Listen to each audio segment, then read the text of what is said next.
Hello, hi, it's Dr. Erica. Thank you for joining me on this particular video. I'm going to talk about 5 ways to reduce the occurrence of heart failure, also known as heart attack. So there are 5 important ways that I think or can advise as a pharmacist to lower the risk of heart attack or the occurrence of heart failure. Okay, the first one that I can recommend is the avoidance of tobacco products. Nicotine tobacco products are known to cause not only heart failure but other disease states such as bone mineral density lowering, as well bone fracture, atherosclerosis, which is the narrowing of blood vessels due to deposits of cholesterol, things like that. So I would first advise, if anyone is taking tobacco products, utilizing tobacco products, go through a program or a smoking cessation prescription therapy to help lower the amount of tobacco use per day and also ultimately cease from use of tobacco. So that is my recommendation as far as tobacco use. Please see my videos about tobacco use and how to quit. There's a playlist of 3 consecutive videos that helps to give out resource information that you can talk with someone about quitting. Also, also helps produce a better quality of life and life longevity because the risk of heart failure is tremendously reduced. Again, tobacco use should be completely avoided so that heart failure, heart attack does not occur. The second way to lower the risk of heart failure or heart attack is going to be the avoidance of trans fats or trans fatty acids, as well as saturated fats. Now, these products are fats that are man made. Trans fats usually are man made, and they are incorporated into food products for preservation and for taste preservation, such as, for example, your microwave dinners, also your fast food products, as well as snacks and cakes, pastry products as well. Also, your noodles, your ramen noodle products, all of those products may contain trans fats or saturated fats for preservation. I do have an example of a ramen noodle bag, and it has the label here reads zero trans fat.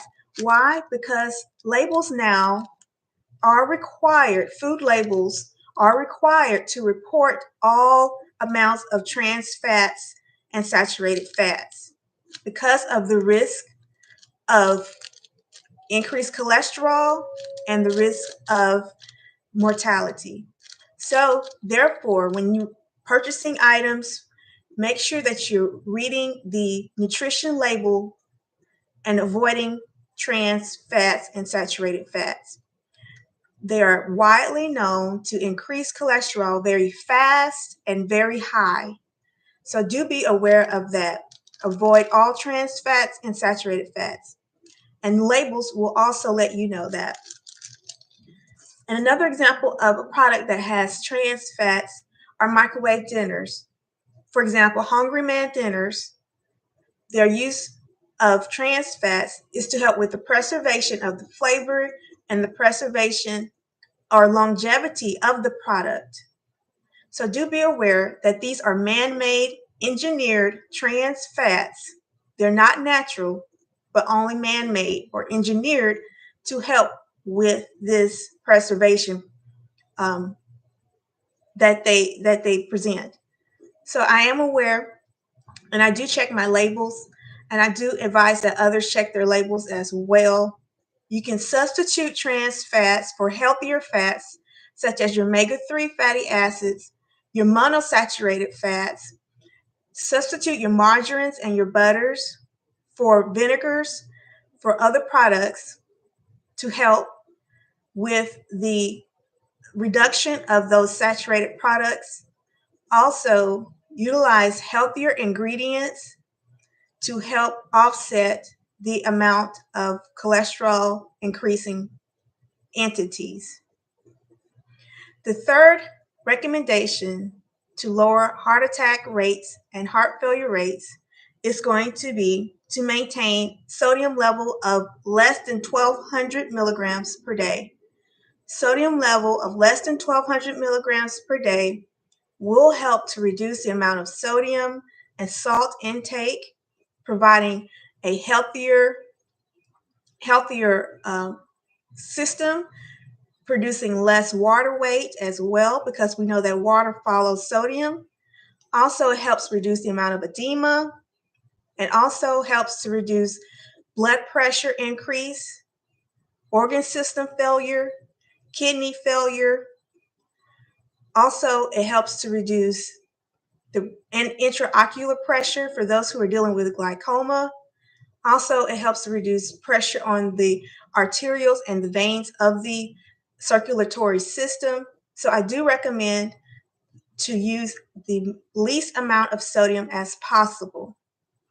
And there are substitutes on the market that can replace the sodium or the salt products.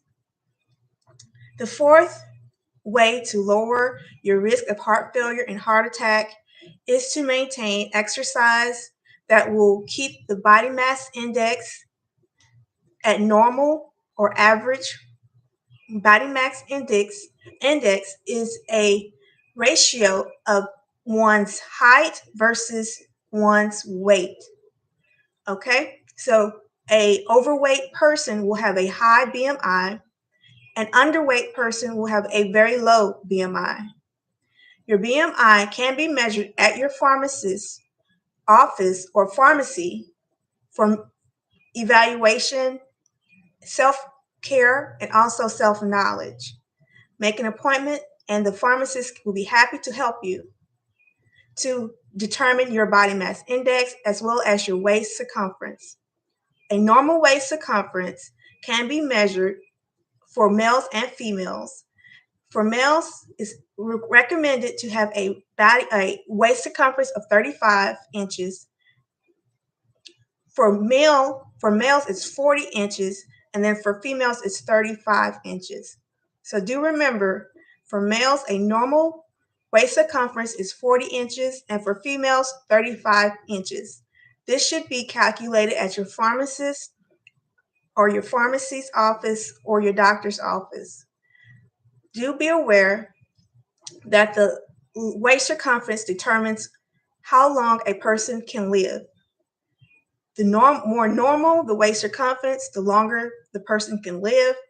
The larger the waist circumference, the larger the BMI, the more chance that the person can experience heart failure and heart attack. Now, the fifth recommendation is to maintain a low caloric intake diet. That includes your fats, your carbohydrates as well. Reducing those amounts in your diet can help with healthier functioning of organ systems.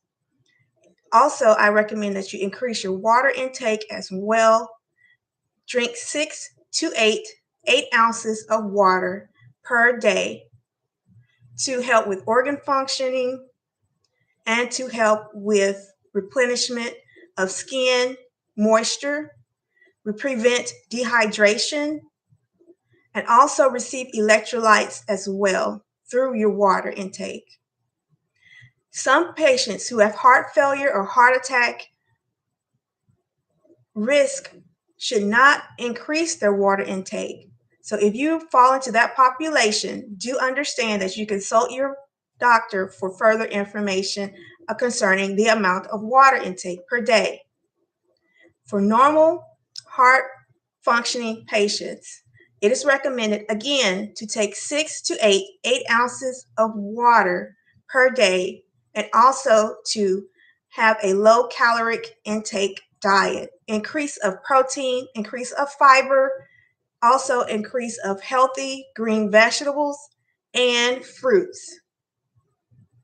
Again, increased water intake and electrolyte intake can help organ functioning, cellular functioning, and also reduce the risk of heart attack and heart failure, hypertension, hyperglycemia, and also hypercholesterolemia as well. So do be in the know. Thank you for joining me for this video. I've given you the 5 ways to reduce risk of heart failure and heart attack. Thank you for joining me. Please like, share, and subscribe. And please leave any comments that you would like to leave and topic suggestions as well. Thank you. Bye-bye.